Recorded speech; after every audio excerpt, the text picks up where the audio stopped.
Good morning, colleagues. I hope you're doing well. I wanted to get up and get to this module 3 for you. The Zoom would not load for me, and I went through Canvas about an hour and a half, and they tried pulling rabbits out of their hats, and it wouldn't work.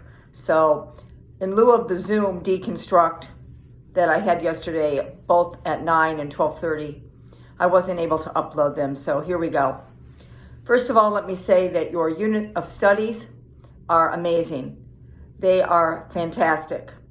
And of course, you use your same unit of study when you do your Module 2 and when you highlight the different sections of those 4 lessons. Absolutely same outline. Many of you already have that completed, and for those of you who do not, no problem. It is the exact same outline. So now what we're going to do is we're taking a little bit more of a journey into lesson planning. And the first lesson plan we're going to look at very critically is called the direct lesson. So I am looking at the page that says Module 3, excuse me, Assignments and Rubric. So I'm on page 1, where it says Module 3, Sample Direct Lesson Deconstruction. In Module 4, you will be designing your own direct lesson plan. And it will be that first direct lesson plan that you will be pulling the sub-concept and the 3 facts that you have already crafted in that visual representation that was in Module 2. So holding that aside for just a minute, it is critical that you know how to lesson plan. Absolutely crucial. My students do very, very well in interviews and also in being able to present a lesson in front of the interview team. And of course, in going into their teaching. Lesson planning is critical for a multiplicity of reasons. First, in your pathway to becoming a teacher, you have to go through student teaching in which you will teach lessons and a unit. You have to know how to lesson plan and deliver that lesson. So what we have here is we have a sample direct lesson. So in lieu of having you do your direct lesson first, you're going to put on a critical set of lenses. Here we go, dun dun dun. And you're going to examine it with a rubric or a set of lenses. When we examine something, we put on a set of superhero lenses with some questions, some queries to ask questions to the direct lesson. So we are asking questions to this direct lesson. So I want you to just take a moment and I want you to read the first paragraph to yourself here.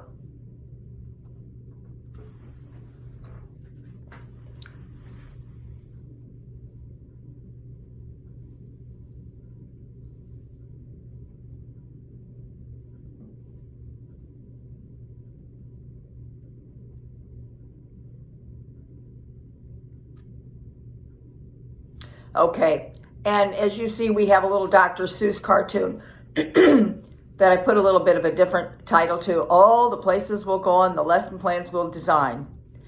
Thought it was such a sweet little picture. So from this point on, we are now in the steps of the rubric. In the steps of the rubric, there are certain pieces, certain letters like A, B, C, D, that you will be responding to. So first in step 1, it says review the entire sample lesson plan located below the yellow line. So if you scroll down with me, scroll down, keep on going, all of a sudden you will see a long highlighted yellow line and then a half of a yellow line right under it. Under that it says direct lesson number 1, sample lesson plan. So from this point on, this is a sample lesson plan, okay? So you're going to start there. Okay, scroll up again. So at the bottom, where that sample lesson plan is, that is what you're going to be putting these critical set of lenses to. So I'm going to give you questions, and the questions you put on the lenses, and the questions will help you look through these lenses and critically be able to articulate what's going on in the lesson. As I've done in the past, this has been a profound way for students to get a sense of what a direct lesson is involved in creating a direct lesson and in the delivery. And really in particular, what's going on with the teacher and what's going on with the student. So let's look at number 1, under step 1. Under step 1, look for number 1. Now, will you see number 1, go up and look at that yellow highlighted piece. It says note. All of your responses below the rubric will be on video or YouTube, not on paper. This is a non-tree killer assignment. The reason I'm doing this is to prepare you for the interview and to prepare you to be able to articulate concepts in the interview and to your students in many ways, to your cooperating teacher and your supervising teacher from EMU when you do your student teaching. I have to have you be at a high level of curriculum design. So again, we're taking these lenses, we're putting them on with these questions, and you are going to respond in a YouTube video. Now, saying that, there's several sections here. So if you are able to pause your video and take a break and then come back to it and have the second section or the third section, that's cool. Or you can send me several sections. In other words, if you're not ready to do the entirety of the video, and I really think that's a great idea to break it down. So you are responding as if you're a professional talking with me. So what are you going to respond to? You're putting on the lenses. You're responding to the rubric in the context of the direct lesson. So let's look at number 1. It says discuss each of the individual components that you will see in the format section. Okay? So scroll down again to the format section. Oh, there it is. Under the format section, it begins with lesson title. So look briefly, scroll down at the format section. The format section ends where you have a long line and then a short one. Underneath the format section, it says engagement norms. So focus now on just the format section. That is your first task. Come up, again, the rubric. So your rubric, the first piece under your rubric is A, okay? A. So we're now under 1. It says discuss each of the components. Your discussion will include, here you go. Here's the first thing in your rubric, A. First thing, you're going to break down each component of the format section, speaking about what you are seeing and lend insight into how you think it was designed. So you're not responding to number 1. That just tells you a little bit about it. You are responding directly to the first inquiry, which is A. Then you move to B. You're going to respond to B. Scroll down. Then you're going to respond to C. So the only 3 things you're responding to is that little A, that little B, and that little C in step 1. That's kind of like the first section. If you want to send me a little video on that, I'm good with that. Or if you want to pause the video, that's cool too. Now, when you're responding, certainly you're going to have notes in front of you. You're going to probably have to. And that's cool. That's cool if you have notes. But you're not going to read a script. You're not going to go, the first thing I'm going to do is going to be looking at the format section. Okay, here I go. So no, you're going to have a conversation with me. You're going to look at your little bullet points and say things like, well, the first section I'm going to respond to is the format section. And you peek at your notes and you just keep talking. You keep talking. So you, even, if you want to have a script, I don't care, but you're not going to read off of it. You're going to refer to it. And this prepares you mightily for the interview when they give you questions and you have to respond to them. Okay, so that's the first section. So now let's look at step 2. Step 2. It says scroll down now to the direct lesson steps 1 through 7 underneath the engagement norms. So let's scroll down. We know we're scrolling past the format section. There's the engagement norms. Ignore them. Go right to step 1, which is anticipatory set activity.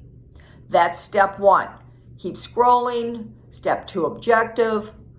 Step 3, purpose. Step 4, input and modeling. So look at step 4. Oh, there's a section on vocabulary. Make a note of that. Keep scrolling. Oh, there's another section on focus questions. Keep scrolling. Oh, I'm seeing some highlighted things. Oh, there's a section on the 5 W's of teaching. Who, what, when, where, why. Okay, I'm going to have to look at that. Keep scrolling. Keep scrolling. Checking for understanding. Oh, look at that. Guided practice, step 6, and independent practice. Those are the 7 steps, okay? I suggest, honestly, that you read through the whole lesson plan first. Get a little bit of a general sense of it. Scroll back up. So we're kind of in the second part of deconstructing this lesson plan. So let's come back up to our rubric. So remember, we're not doing what step 2 says, scroll down. Well, we're doing that, but that's not part of our dialogue. The dialogue and the responses would be in the letters. So letter A, we're now starting our second part of our deconstruction, and we're beginning under number 2 with letter A. Letters A, B, and C is what I'm going to respond to. So you can look at those. Then, under step 2 is number 3. In number 3, I have 2 little hashtags that I'm going to respond to. One of them says, using research, what components are to be included in an input and modeling section. Using research, you're going to have to go for some research. And then cite the research and researcher you utilize to answer your question, please. So under 3, it's not little letters, it's 2 hashtags. Well, hash marks, not hashtags. One starts with using research, and the next one starts with discuss how. Okay? That is the next little section. Then let's come down to number 4, which is the very last section. And it says, discuss how this process will specifically influence how you will design your direct lesson. That is something to attend to too. So after you are done, I want you to upload either the entirety of the document, or if you want to send me 2 or 3 sections and little video clips, that's cool too. So again, this is doable. It may take us a couple of weeks to do this. I don't know. So we're going to see how it goes. I've had several other classes do it. It's been fabulous. It's been such a learning journey for them. And wow, bada boom, bada bing, have they been able to nail the direct lesson.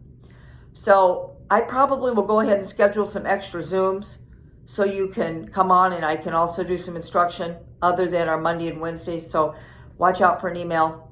I hope you have a really good day, and I'm available. You know I am. I got you. Bye for now.